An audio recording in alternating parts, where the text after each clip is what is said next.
Darrell Bock, author of The Missing Gospels, Unearthing the Truth Behind Alternative Christianities. Welcome to the podcast. My pleasure. So, to jump right in, Dan Brown's The Da Vinci Code demonstrated that people are fascinated by the Gnostic Gospels. At a very broad level, what makes them so interesting? Why are they so fascinating? Well, I think the Gnostic Gospels are fascinating because we've made them fascinating, if I can say it that Right. way. They've been described as the missing Gospels, which adds a little mystery to it, or the mysterious Gospels, or they've been characterized in a variety of ways, all of which are designed to pique our interest as to what might be there and what its relationship might be to the Gospels that we're so familiar with. And so, in some ways, we've created this interest because they're less well known. They emerged later, and so as a result of that, they raise all kinds of questions for us about the history of early Christianity and their own contents. Both those elements are part of the conversation. Yes. So, at the most general level, I want to address kind of two questions in the course of our conversation. The first being, do the Gospels provide any level of accurate historical information about the historical Jesus? But probably more importantly, and what we can discuss at greater length is two, even if they don't, do they reveal widespread theological diversity among earliest Christians? So the first question here is, these are the Gnostic Gospels. What is Gnosticism in its most general form? What does that Well, mean? Gnosticism is a form of Neoplatonism, which believed that matter itself is flawed, and what's key to spirituality is the spiritual dimension of the life. So the body and the material world aren't part of the eternal order of things, but understanding that you're a spiritual being is. Also in Gnostic Christianity, Jesus is not so much the story as Jesus is a pointer to the way to this understanding. And so his death and resurrection don't mean very much in Gnostic Christianity in contrast to what is often called Orthodox Christianity. And it's in that difference, along with the difference of the understanding of who God is, that the biggest differences appear between what is Gnostic Christianity, which is ultimately syncretistic with this Platonic philosophy, and Christianity and Judaism, for that matter, because Christianity emerges out of Judaism. And that's actually an important part of the story, because the view of God coming out of Judaism, which Orthodox Christianity basically embraced in terms of there being one God, and that he's creator of the world, is not something that Gnostic Christianity holds. And so that break is why um, many people will say, yes, this is an alternative expression using Christian language, but it's not really in touch with the original forms of the Christian faith. So, what is the concept of God stemming from Gnosticism? What does it assert? Well, the concept of it relates to the concept of creation. In the Apocryphon of John, which is the major story of creation in Gnostic Christianity, the world is created in a kind of by a third level God. I'll just say it that way. There are many archons in the world. There are many Hmm. rulers. There are many gods, and it's a third level God. The third level God was created by a female deity who disobeyed the chief archon, and in that flaw between the creation of this third level God and the flawed creation of the third level God, the material world as created was flawed. It was not good from the very beginning, as in Genesis 1 and 2, but it actually was flawed from the very beginning. And the presence of spirituality in people, which was a product of the chief archon, if I can say it that way, um, is the redeeming feature in a flawed creation. Whereas, of course, in Genesis 1 and 2, we have a good creation, and then we have a Hmm. fall in Genesis 3. So I tell people, most people think the differences between Gnostic Christianity and Orthodox Christianity have to do with Christology, and there certainly are differences there. But I think as profound a difference is their doctrine of God and the difference in the doctrine of God, because I think that shows it can't go back to the earliest forms of Christianity, which emerged out of Judaism and embraced the picture of creation and the picture of God that came out of Judaism.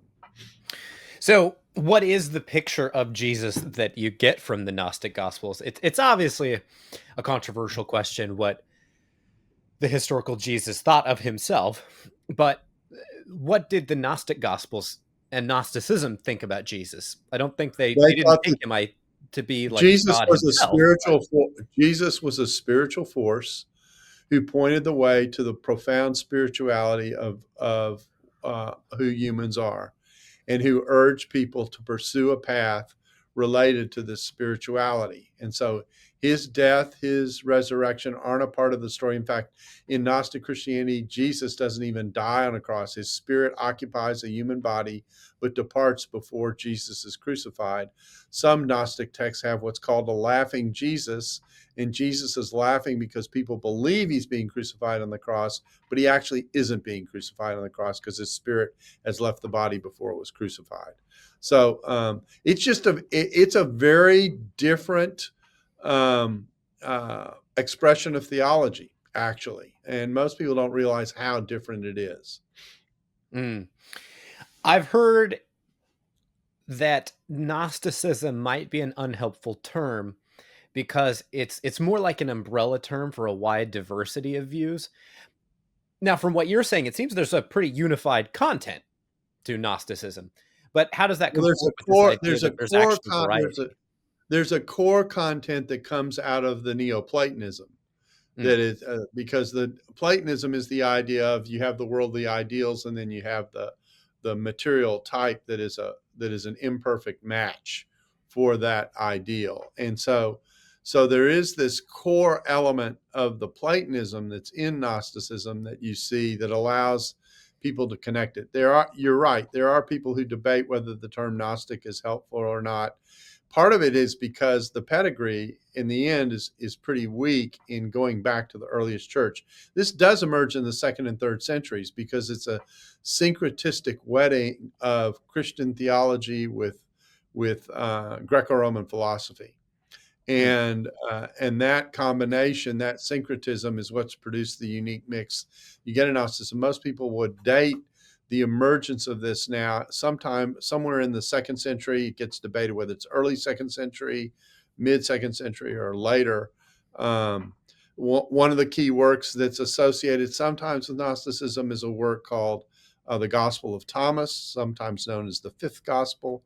And it's nothing but a collection of 113 alleged sayings of Jesus, some of which match what we see in the New Testament Gospels, and some of which are coming from a completely different place.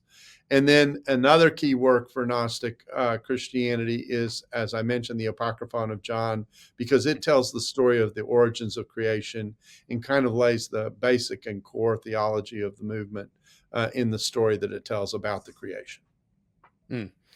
So I want to stay at the general level here for a minute to get oriented, but it's my understanding that variously provocatively named gospels stem from two distinct bodies of literature that come down to us from ancient Christianity. You have the Nag Hammadi library, and then you have the New Testament Apocrypha. So, how are these collections of texts related, and how are they different? What are they?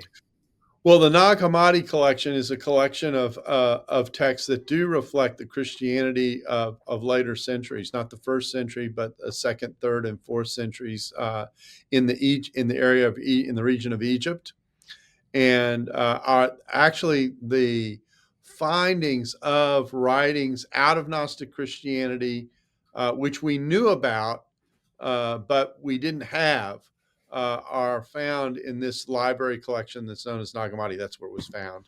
So that's one L. The New Testament Apocryphon is a collection of a wide variety of Christian language works that come from the second to the fifth century. They entail gospels, epistles, revelation, etc. That they're structured along the lines of what we see in the gospels, but they're later works. And they there's some of them that might overlap with elements of the Nag Hammadi library, but there are other elements that are completely different and distinct. And it does show the emergence of Christian language floating out and hitting these syncretistic tendencies in some parts of the Christian community that produce these different works. But the the church itself never treated these works as authoritative. They circulated in the groups that they were written to and for, but they never penetrated the earliest Christian context. And there's an important element to this story. Let me come back to Nag Hammadi. Nag Hammadi, when we found the Nag Hammadi works and people were translating them and discovering them, and they read the stories that were contained, for example, in the Apocryphon of John, the those who were familiar with the area said, we've heard these stories before. We know these contents. Well, the reason we knew those contents is because in the latter part of the second century, Irenaeus wrote works that describe these works and their contents. He didn't name the works, but he named the contents of these works. And so the creation story that I've just told you about is something that Irenaeus wrote about, and it's something that we see in these Nag Hammadi texts. And he described them so accurately that when the Nag Hammadi texts were founded and read, everyone went, oh, we know this because Irenaeus told us about it, which means this, that the gospels that supposedly were a mystery, and sometimes they're called the hidden gospels, or Hmm. hidden and unrevealed, actually we knew about and we've known about since the second century. So the idea that this is new and somehow revealing is actually misleading, because in fact we knew about these stories. We just knew about it from critics as opposed to being able to hear about it directly. But the contents of what that creation story was, we have known since the end of the second century. Mm. So, and then just to clarify, the Gnostic Gospels, what goes by the name the Gnostic Gospels, do those come from both bodies of text, both from the Nag Hammadi collection? Yeah, there is some overlap, but the key text for the Gnostic gospel material is the Nag Hammadi collection. Okay.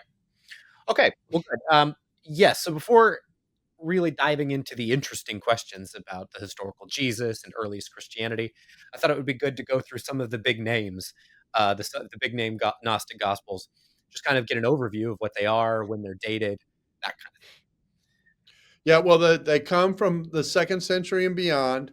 Gospel of Thomas is usually dated somewhere in the second century.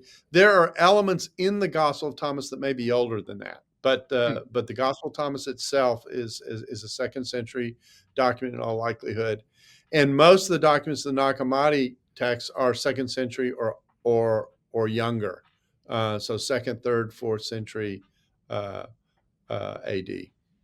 Right. So, with respect to the Gospel of Thomas, one thing about it is that it's really just a sayings gospel, right? It doesn't have narratives or stories, it just has individual sayings of Jesus.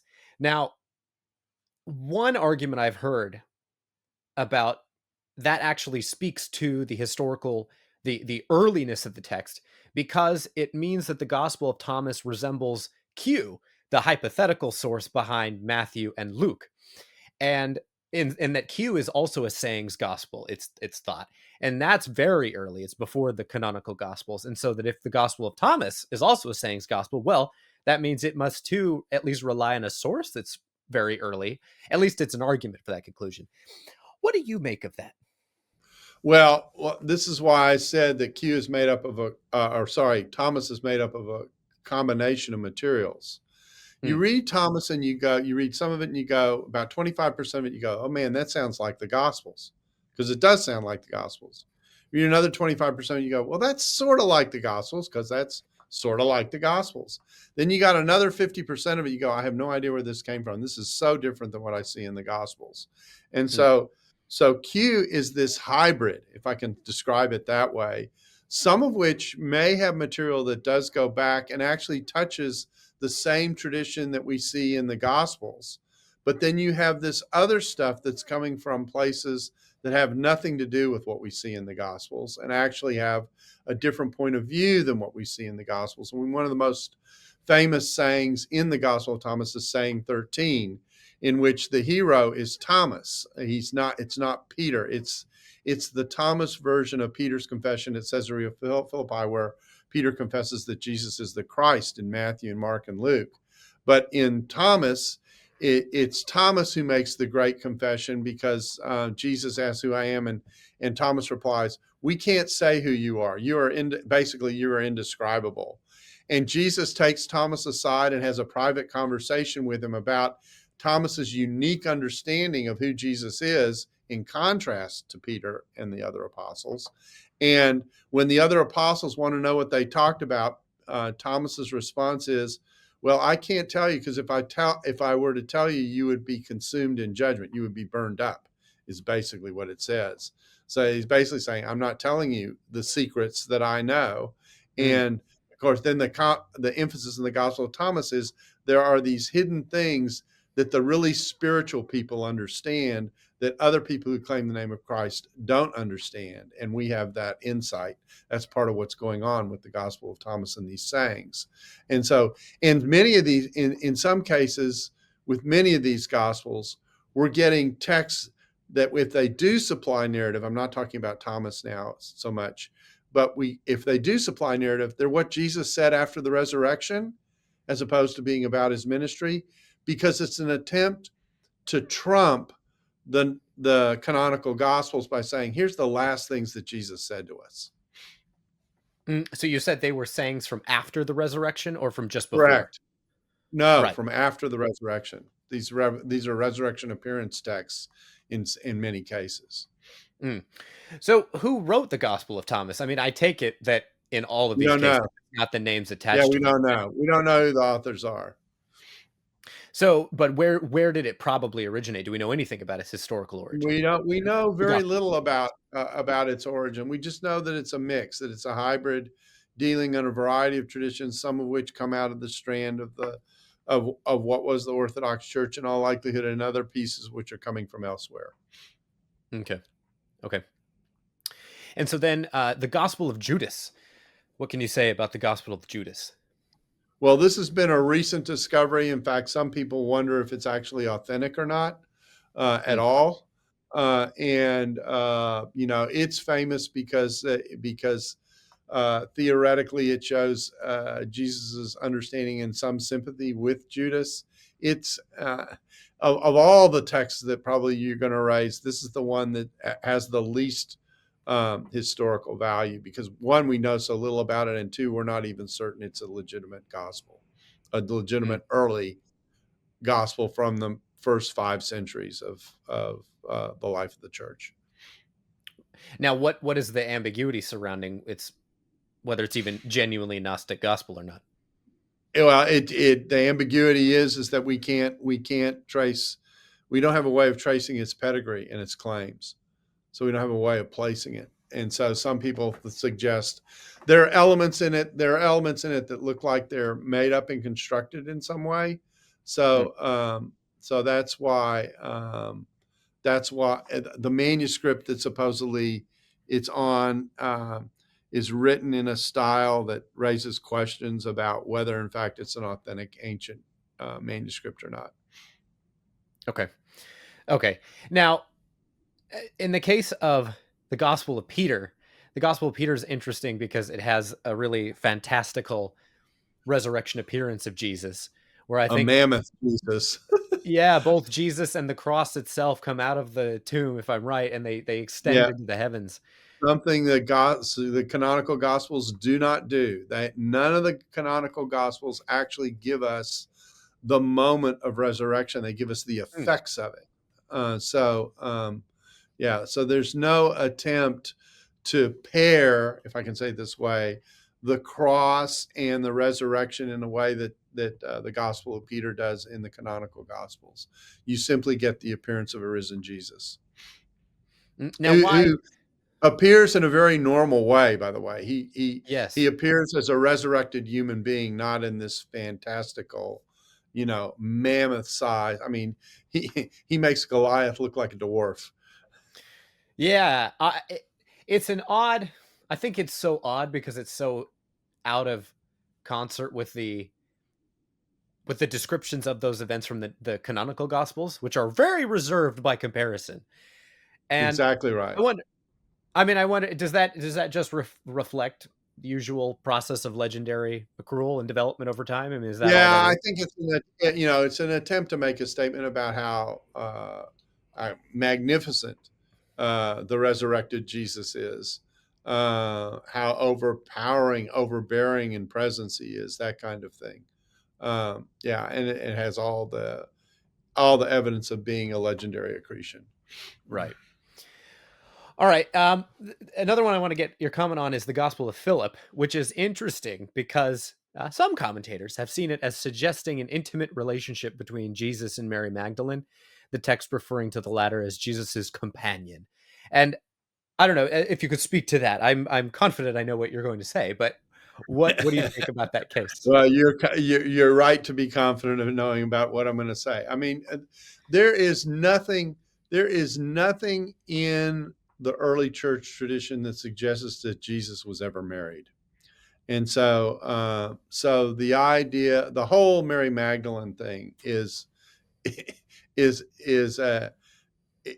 it comes from a later period, and has nothing to do with the historical Jesus. So it may be reflect an attempt to normalize Jesus in some ways, Mm, but it's not anything that's rooted in anything that goes back to the earliest periods. I mean, everything that we have from the canonical gospels has Jesus as a single person, and there's nothing that contradicts that in the early materials that we have.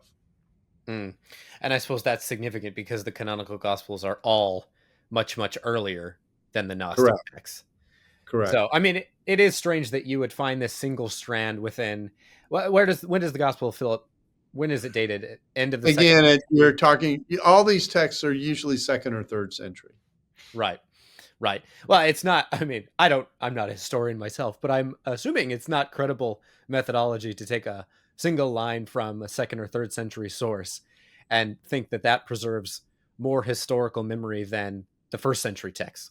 Than everything else that you have. I mean, that's basically what it is. Right. Well, is the idea that let's go the Dan Brown route and the Da Vinci Code? I mean, is there the idea that the church has suppressed certain traditions because they're unflattering? What's Well, is there a possibility of that? you can't suppress what wasn't there in the beginning. I Sure, mean, sure. that's the point. So there definitely came a time when these works were suppressed and said to be heretical and thrown out to the margins, etc. But the Irenaeus story is important because what it tells you is that there was an explanation given for why it was that these works were marginalized, and that is because they did actually operate on the margins. Hmm, And Origen says, for example, we don't read the Gospel of Thomas in our services, which is a way of saying they're not canonical. So they're aware of these works, but they aren't being embraced by large segments of the church that you can trace back to the earliest periods. right. All right. So, broadening a bit, the New Testament as it exists today features 27 books, and these books are considered canonical and authoritative among most segments of Christianity today. And but it wasn't always the case that these 27 books were the obviously inspired books, the canonical texts, the ones that would be authoritative. There were other contenders. And so in broadest outline, how did the church or Christianity generally land upon these 27 books and not any of the other letters or the apocrypha or the Gnostic texts that we have? What's the general story of how that happened? There are a variety of things going on here. First of all, the bulk of the New Testament, about 21 out of the 27 books, were recognized and were being utilized by the end of the second century. We can trace this, uh, make the case for it, etc. So we have canonical lists that we think come from the end of the second century that basically give not only the works that we have, but the works that were in the discussion, if I can say it that way. Hmm, Um, and it had four gospels, it had Acts, it had the major Pauline epistles. So we're talking about First Peter, First John, uh, the Pauline collection, Acts, and the Gospels. You know, like I said, about 21 out of the 27 books by the end of the second century are pretty well established. We certainly have four Gospels well established by the end of the second century because Irenaeus says we have four Gospels like we have four directions to the wind. So, you know, he ties it to a natural phenomena. So that's one thing. That you have some type of apostolic connection. It may not be an apostle who writes it, but it's someone who has connection to the apostles. So, for example, the Gospel of Mark is said by Papias and others to have a tight connection to what Peter taught and what Peter revealed about Jesus. Luke is circulating through the churches. He has access to just about everybody. Matthew and John, of course, are apostles. So so there's some apostolic origin, and then there's this core orthodoxy that they reflect, which the churches recognize. The reason these books are isolated out, if I can say it that way, is because these are the books that were being used in the services in the churches. The way the early church functioned was as a text emerged as having value, it became part of the worship and service of the church. You didn't just read the Old Testament or the Hebrew Scripture, but you were reading these texts as well to get what the church said about Jesus and what the church was saying about its faith. So so these texts kind of rose to the top, if I can say it that way. They established themselves as being a reflection of what it was that Christianity was about, and were embraced by the churches accordingly. And then the other books, Second and Third John, Hebrews, Revelation, Jude. You know, some of them are very, very short. So they weren't. There wasn't a lot of content to establish them on, if I can say it that way. And some of them took time. Hebrews, never was clear knowledge about who wrote it, and so it had that issue about who wrote this work. And then Revelation was just a different genre. It was just different than the rest. So so there were reasons why some of these other books took longer to be Mm. recognized, but they were circulating and among those being considered. And then some of the books that dropped out, like First Clement or the Epistle of Barnabas, were still valued by the church and were seen as helpful reflective literature on Christianity, but they did not end up rising to the level of these other books. And so by the time we get to 367 and Athanasius' list of the 27 and an Easter letter, that's the first time we get the list of the 27, we're in good shape. And to show you how shoddy Dan Brown's work was, Dan Brown claimed that the Nicene Council of the early part of the fourth century met to talk about the canon. It didn't discuss the canon at all. It was only Mm. about Christology. So some of Dan Brown's work, in which he presents this template for what he thinks is going on in the early church, actually doesn't match the history at all. Well, so were the Gnostic texts ever regarded as authoritative? I mean, something that occurred to me as I've read about that account that you've sketched about the canonical text kind of rising as authoritative among the church and that they never really recognized these texts as authoritative.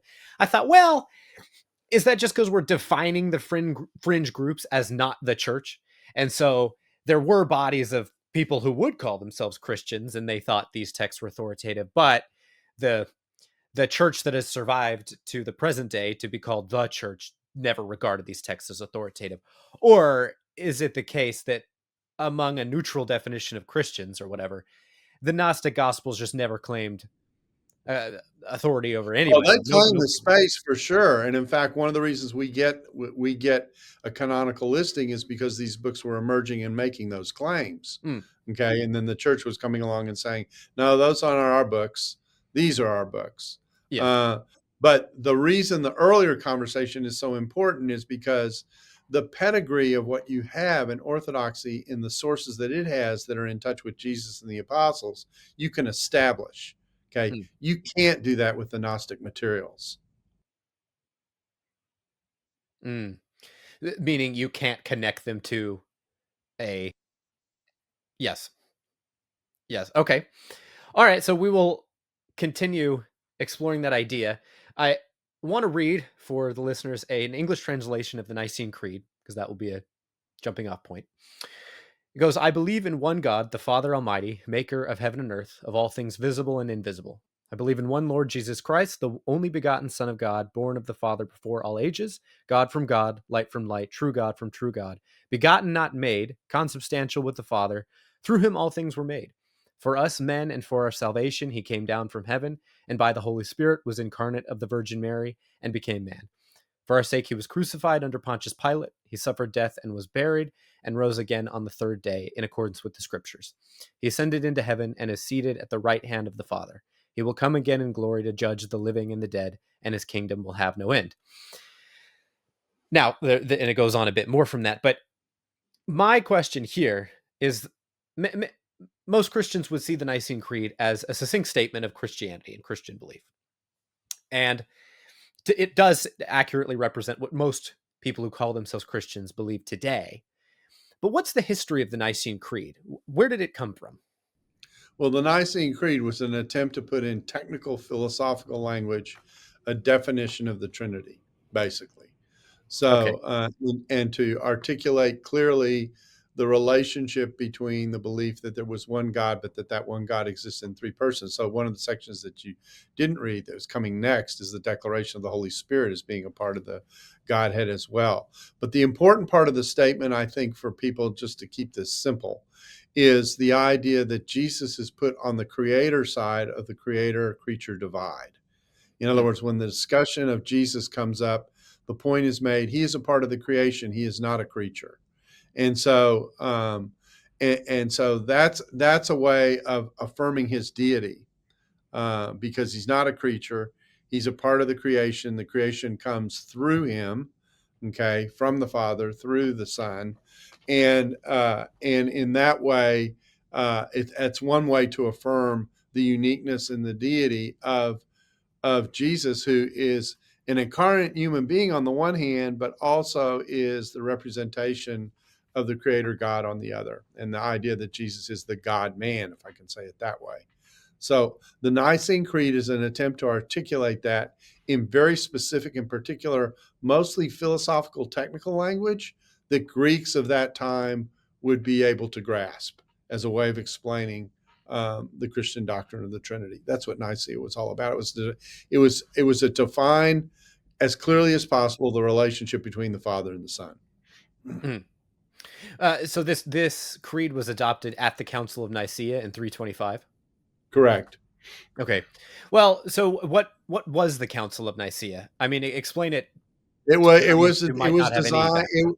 it was designed to sort out what that relationship was, and to sort out in particular um, what that language meant. You had Arianism, which saw Jesus as kind of the first great created being, which was roundly rejected at the Nicene Council. So that was probably one of the key alternative views that was being addressed at the Nicene Council. And who determined like who was invited to this council? Well, this was well, Constantine called the council, and they basically invited various leaders from around Christendom at the time to come and meet and have this conversation. So these were recognized bishops, church leaders. Like how official Yeah, was the basically. I mean, if you want to say it bureaucracy? that way, that'd be the way to say it. Because the Okay, structure of the church was emerging at the same time. But yes, you're right. talking about people who were acknowledged as probably not just local leaders, but even regional leaders of the church. Okay. Now, how does this connect to claims about the canon, the list of authoritative books in what has It been doesn't. called the New Testament? As I said, Nicaea Right, didn't discuss the content of the Bible at all. It was strictly about Christology. right. Now, was it at the same time or before or after that Constantine, if I'm correct, uh, told Eusebius to he commissioned him to was it come up with a list of New Testament books or was it to make copies of the New Testament? I can't remember. Well, he did several things. I mean, Eusebius wrote a ecclesiastical history, the status of the church as it stood at the time of Constantine, in the early part of the fourth century. And in a long, I mean, this is multiple volumes that we're talking about. In one section of it, he discusses the way in which the books of the New Testament were seen at that time, and he had those books that everybody recognizes, those books that are discussed, those books that are in the discussion but people don't recognize, and those books that have never been recognized. So he had a four-part gradation basically of the way in which people were seeing the collection that was becoming the New Testament at the time. So that's one element. But then the other thing that Constantine did is he commissioned the production of New Testament manuscripts, of which 50 were produced, and we still have parts of some of those even today. And that collection, the 50 copies of the New Testament, I take it, does that correspond one to one with our modern New Testament? The living Well, book? we think so because of we have almost all of one of them. But I mean, but we don't have a lot of them, so it's hard to say. But the Mm, the general the general feeling is that you have, if you don't have all the New Testament, you have all but maybe one book. right. Revelation was a much discussed entity because it was so different than everything else. And I don't remember off the top of my head whether Revelation is in that collection or not. I think not, but I'm not positive. Mm. Now, Constantine is an interesting figure because he was the emperor at the time, wielded insane amounts of political power, and had the opportunity, I think, to shape Christianity if he wanted to. So, what do you make of claims, maybe only from Dan Brown's book, that Constantine played a role in shaping what we now call modern Christianity? I mean, Well, there's I there's no there's no doubt that because of the recognition of the Roman Empire that Constantine became the head of Christianity, when before it had been a persecuted faith, allowed Christianity to develop and solidify and be recognized, and put it in a position to become an important dimension of Western civilization. I mean, there's no denying that. That's what he did, or what it allowed. And so the change of status for Christianity allowed Christianity to go from being a religion that was under persecution, and with all the pressures that generated, to being culturally accepted and to some degree embraced. And so that just changed the dimensions of how the church worked in the world. And that influence is certainly one of the more important developments in the total history of the church. But did Constant, or I should say, could Constantine have played a role in shaping the doctrine that would be To the codified to as the acceptable? to the extent that he called these councils, and he was in the business of allowing the production of these texts as a Mm, way of expressing this recognition. Yes, but he was not a theologian. So I mean, so so the power that he gave was the power that he gave basically ends up being creating the space for Christianity to mature and develop as a cultural force, which previously it hadn't been.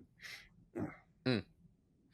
Well, so I'll ask it this way: do any New Testament historians contest that relatively benign statement about Constantine's role? Do any of them think that he had a more pernicious role in terms of like imposing his image of Orthodox Christianity on the And what he church did and is he let damping it off? what he did was he permitted the space where the theologians made the judgment about what the theology was, the Okay, theologians of the time. okay, okay. So Dan Brown is just totally off base. Yeah, There's yeah. no I mean, yeah, yes. That's just right, short. That's the short. This is a short answer. It's as short as it can get. right, right. Okay, so let me. continue on this line. So let's call the varieties of religion and Christian religion that adhere to the Nicene Creed and the related Apostles' Creed. We'll call that modern Christianity. What reason do we have to think that modern Christianity is original Christianity? Like, Well, why think that for Paul? the Well, very yeah. pedigree that I've noted from the very beginning. So why think that if Paul or Peter or James were reading the Nicene Creed, they would agree with it? Or do you think that's the right way to phrase it? Do you think if these original disciples were reading this creed, they'd go, "Yeah, that's about right." Well, they certainly accepted the idea that Jesus could be worshiped, Okay. okay, which was encountered in contrast to Judaism. Uh, they certainly recognized that Jesus was seated at the right hand of God because they're responsible for those statements. Hmm. Uh, they certainly believed that Jesus was engaged in the creation because Paul says as much in 1 Corinthians chapter 8 and in Colossians 1. So yes, I would say the elements of what you see in the creed, not the technical philosophical language, Mm. but the elements of what you see in the thrust of the creed to state that Jesus is a part of the divinity and so is the Holy Spirit is something that would be recognized. Matthew talks about baptism being in the name of the Father, Son, and Spirit in chapter 28. So these elements are present in the New Testament. What you get in the creed is a conscious, full definition of what that means, which is something no text of the New Testament by itself gives you, and done in a way that is designed to philosophically answer questions that people who were thinking about this were raising about how this worked. Hmm. So, what was that first point you said succinctly of this issue The of pedigree? pedigree, What do you mean by yeah, pedigree? the pedigree is I can trace the roots of these writings as going back to the very beginnings of Christianity. There's a pedigree, there are roots that go right back into Jesus and the earliest church. I can't do that for the Gnostic texts. So that much I think is very clear. But when it comes to the canonical gospels, this is too big a topic to tackle here. But uh, what's the what's the argument for thinking that they go back to the earliest disciples? Would it be because I know we spoke about this a bit earlier? It was early church fathers kind of stating where these texts originally came from. I mean, is that the sum total of the argument? Just the second Well, century fathers? I don't think these gospels end up circulating through the what is becoming an international church without the people who originally receiving them having some idea where they came from. Right. Uh, so I tell people it's like getting a FedEx package. There's a return date on where the package came from, and so even though the authors within the Gospels don't say who they are and where they came from, et cetera, and we build our understanding of what this said by what we hear from the early church about it. Um, uh, that's knowledge that the early church is, I think, very, very likely to have. You have you have these superscriptions in the manuscripts that are controlled by the Greek word kata, which means according to. So the gospel according to Matthew, gospel according to Mark, gospel according to Luke, gospel according to John, which are not a part of the original writing probably, but are names that are given later by the church as superscriptions on the manuscripts that we have. But they probably have a good indication as to why that is. I mean, the reason you start to do that is because I have different gospels coming from different people. So I've got to be able to differentiate them. Uh, and so, with regard to Matthew and John, as I said, you have an apostolic connection. With regard to Peter, you have a pretty strong connection. Gospel of Mark, you have a pretty strong connection to Peter. And just to show you how careful the tradition was, um, a, some skeptical critics will argue that the names that are associated with the Gospels are provided to boost up the status of a Gospel because we don't know who the actual author is. And so you attach it to someone who has status. That's the argument. It doesn't work for the Gospel of John, for the Gospel of Mark, um, because in the tradition which we have from the early second century from Papias through Eusebius, uh, we have the acknowledgement that Mark was connected to Peter.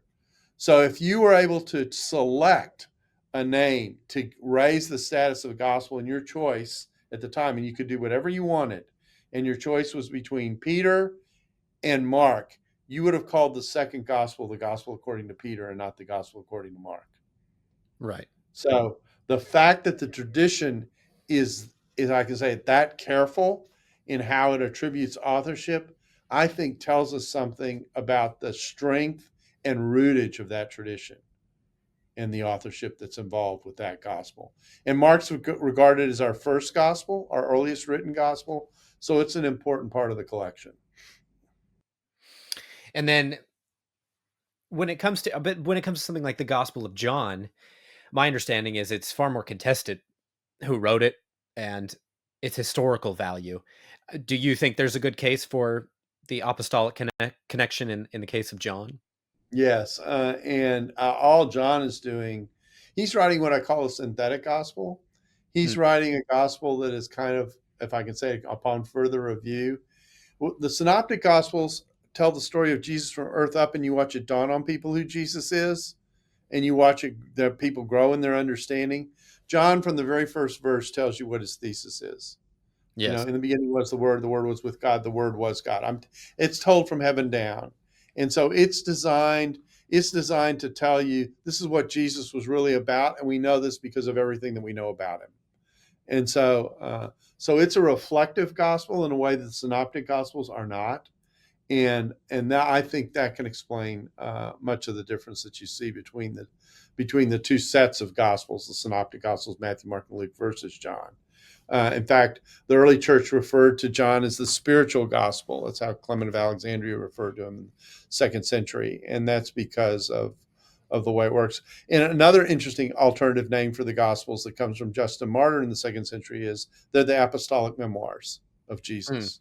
Now, what is the I mean, that might explain the differences between the two sets of text, John on the one hand and the synoptics on the other. But what's our case for thinking that John comes from the Apostle John, or what does it? Is that Yeah, not the I argument? think The it argument comes is from the just Apostle John, and I think it comes from the Apostle John, and I think he is likely to be identified as the beloved disciple. That's the way he self-references himself in the gospel, and so yeah,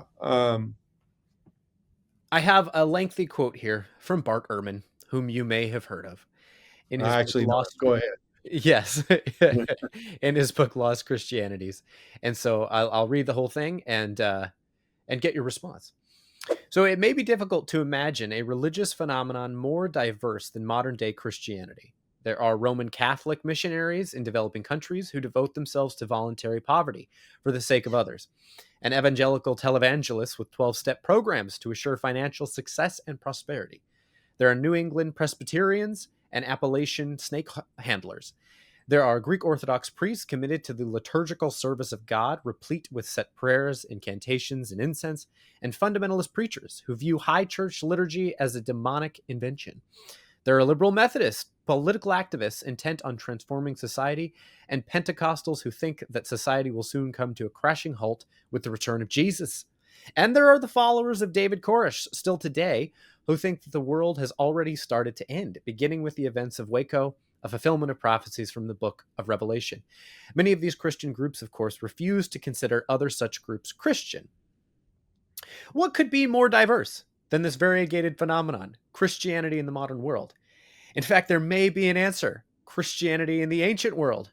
As historians have come to realize, during the first three Christian centuries, the divergent practices and beliefs found among people who called themselves Christian were so vast and fundamental that the differences between Roman Catholics, primitive Baptists, and Seventh day Adventists pale by comparison.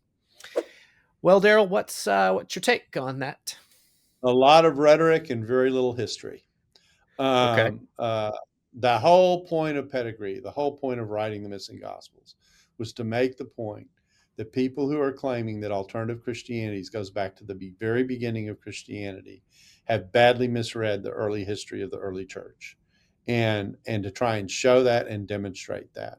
And this pedigree question that I'm talking about, the way in which orthodoxy consistently expressed itself through 2 centuries versus the variety of expressions that came from people who took up the Christian name and what I'll call the Christian brand. Um, uh, I mean, in the second and third centuries, excuse me, in the second and third centuries, that variety is emerging and it does exist, but it doesn't go back to the earliest period. And that's the point. Mm, What he says could be true of the second century and the third century, but it's not true of the first century. And so that's where the problem lies. The problem that you had in the earliest Christianity was how Jewish Christianity was going to be. Um, right. and so and the false teaching that you sometimes uh, ran into ran into the edges of this Neoplatonism that became Gnosticism, but it wasn't fully developed yet. And um, so you had some variety, but when he tries to suggest that the variety that exists now pales in comparison to what existed early, that's just that is empty rhetoric. Mm, mm. Well, so is it the case that this phenomenon called docetism, if I'm pronouncing that right, that is referenced in the latest text of the New Testament, right? In the letters of John, if I'm not mistaken. That's correct, and that's the when Okay, I said there are elements of sure. Neoplatonism that's what I'm alluding to. Okay. So it would be an argument from silence, but how do we know that there weren't alternative Christianities in the first century in incipient forms that then come to expression later on in the second century and Well, third century? there were attempts to express Christianity differently. Hmm, Okay, no one's denying that. okay, Okay, but what you've got are the people who were closest to Jesus saying that is not what we believe, and so you have the emergence of this, but you also have the pushback on it from the very beginning as it's emerging, and that's the point. Is that there I tell people that there's a line that goes, "History's written by the winners," and so the argument is, yes, well, what survives and what the winners preserve is what remains, and they win the arguments about what history is. But there's a retort to that, and the retort to that is sometimes the winners deserve to win.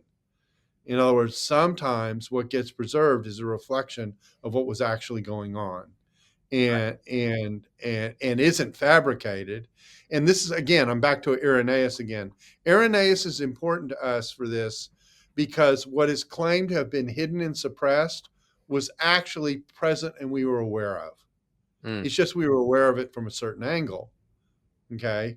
But that didn't mean that it didn't exist. And the other thing that's going on here, let me say this, is that the brand of Christianity, and I'm going to use public relations and marketing language so this point is sure. clear. The brand of Christianity was so powerful that people wanted to embrace it, but they wanted to embrace it in a form that they were able to shape. Right. And so that's what you're saying, I take it, is that's why you get That's why you alternative get the forms of varieties. Christianity? Yes. That's why you get the varieties. That's why you get the syncretistic mixes that produce all kinds of different options as to what it looks like. Well, I do remember when was I probably was like 17 at a bookstore looking through Bart Ehrman's it was his companion to Lost Christianity's Lost Scriptures. And what struck me is that it's very provocatively titled, as is Lost Christianities.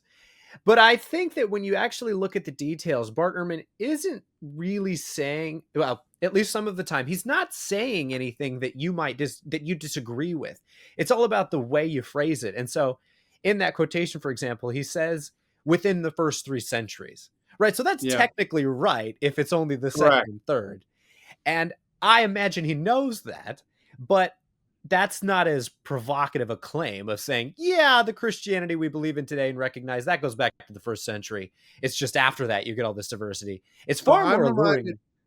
I'm reminded of a quotation from a person who was helped produce the production called "From Jesus to the Christ" for PBS in the 1990s, which was seen by 13 million people when it was released on Easter, and 15 million people the second time, et cetera. So a lot of people saw it. He was a professor of classics at the University of Texas Austin, which happened to be where I went to school. Mm, And so and he says basically, we don't have any text coming directly from Jesus, and nor do we have text written during the time of Jesus' ministry. Okay. Perfectly to suggest we don't have anything that goes back to when it happened. Okay, that's the thrust of that quote. I Right. there you go. It's technically correct, and it's also very misleading. Mm. It's technically correct because, yes, we don't have anything from Jesus, nor do we have anything that was written at the time when Jesus himself was ministering. What we do have, however, are works that derive from people who walked and talked with Jesus and who were there at the things that he said and did.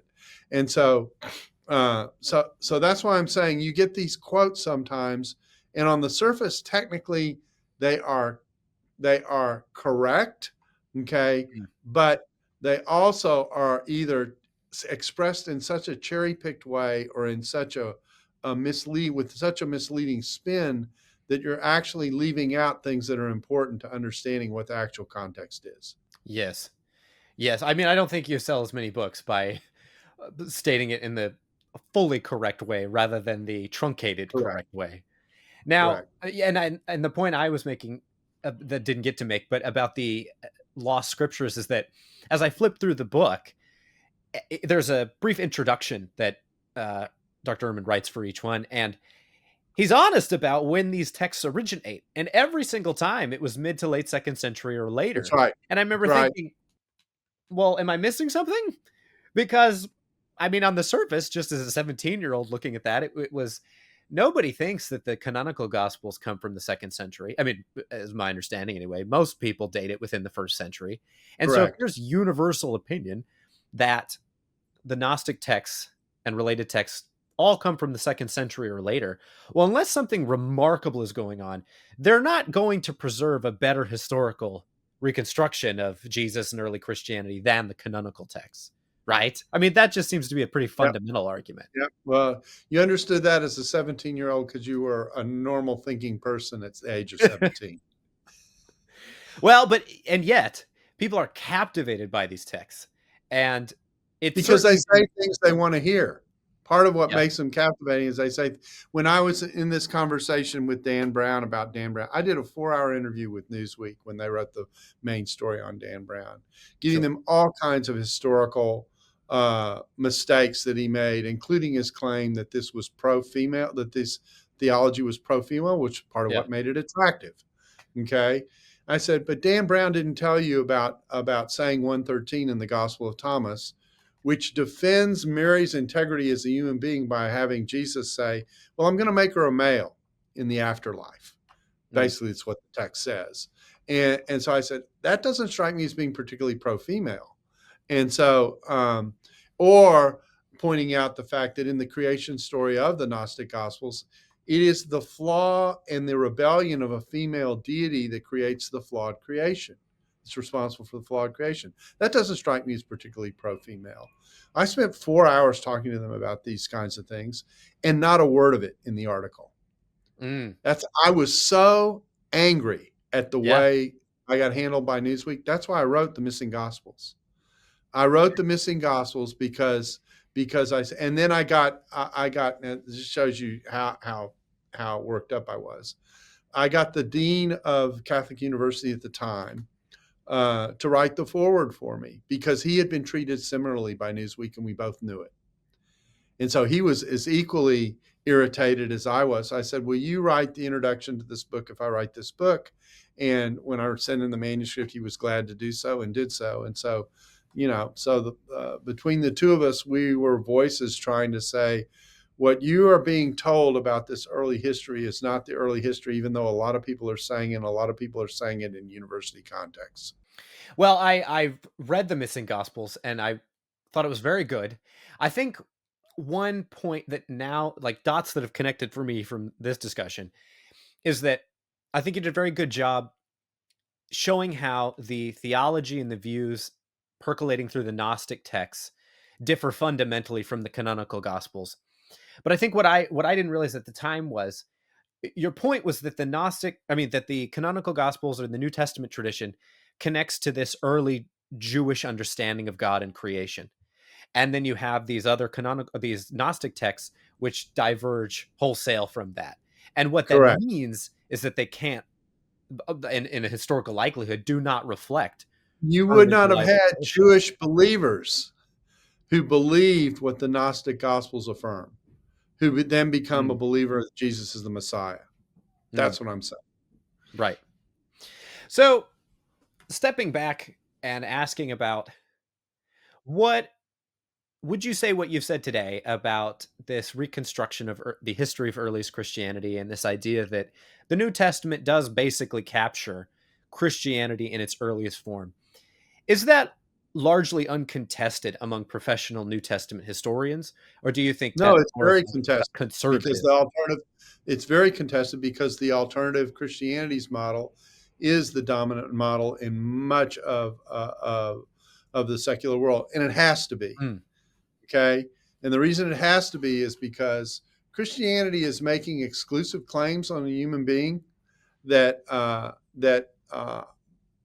secularists are not comfortable with. I'll just say it that way. mm, And so you have to debunk the uniqueness and the historicity of the earliest Christianity in order to neutralize, and now I'm back to the brand idea, in order to neutralize the Christian brand. mm. So the dominant opinion would be that this diversity we see in the second and third centuries that does go back to equally diverse situations in the first century. Is that what That's we what the understand? alternative Christianity's model is. And I'm saying Okay. it's false. Now, well, I mean, from everything we've said, it seems pretty clear cut that that's false. But what? Surely they appeal to some set of considerations to support it. I mean, what would the what Well, would that be? they try and undercut the apostolic roots of the gospels. Okay, Okay, to which my response about Peter and Mark is the response. right. They try and they try and suggest that Gnostic Christianity is older than the texts that we have because they've been suppressed. Okay, but I can't argue for something from something that doesn't exist. Yes. And uh, so yeah, so I'm making the point that this is a constructed historical model to try and neuter the unique and comprehensive claims that Christianity makes. Yes. Well, I think I think one last point that I want to make explicit is about the historical value of the Gnostic texts in potentially revealing something about the historical Jesus. I mean, I think there are two reasons why it's going to be very hard to argue that these texts give us anything of value about the historical Jesus. The first is what we've talked about, the late date of their composition and the fact that the canonical texts go back much, much earlier. But the second point that always stood out to me was about the very nature of Gnosticism and about its aims. By the nature of the case, most of the Gnostic Gospels don't attempt to give you sayings of Jesus from his earthly life. They try to tell you secret things that he's revealed post resurrection. So, sure, maybe like in a broader metaphysical sense, if you're open to it, that happened. But the historian is not going to see anything of value in that because they don't even attempt to give you a picture of the historical Jesus. They're attempting to give you like new theological insights from a resurrected Jesus. So, like by the very nature of the case, you're going to get gospels that are out of touch with the historical Jesus. I mean, is that line of reasoning basically right? To me, it seems pretty Yeah, clear. let me say this rhetorically, that Yeah. if the Gnostic Gospels reflect the earliest form of Christianity, you don't have Christianity, you have Yanity. Okay. They've taken the Christ out of Christianity. They've taken the Christ out of Christianity. Yes. Jesus is no longer at the center. His person and work don't matter. He's just a pointer. He just becomes a glorified prophet. Jesus in the synoptic gospels will not allow you to put him in the category of a glorified prophet. The confession at Caesarea Philippi is precisely designed to deny that space. Jesus is not another religious great, which is where secular people want to put him. He is either unique, okay, or he is a total deceiver, okay? In one sense, Judaism had that right, okay, in pushing Mm. back on Jesus. Or as the New Testament itself says, he's either from above or from below. Those are your two. He either casts out demons by the finger of God or he casts out demons by the power of Beelzebul. Mm. And so those are your only two. This neutral middle ground that neuters what's at stake in the Christian message is not a possibility from the standpoint of the New Testament. Mm. Well, this has been an excellent conversation and has offered many insights about the Gnostic texts. And I look forward to thinking about this more. I think people will get a lot out of this conversation. So thank you, Darrell Bock, for coming on the channel. You're very, very welcome.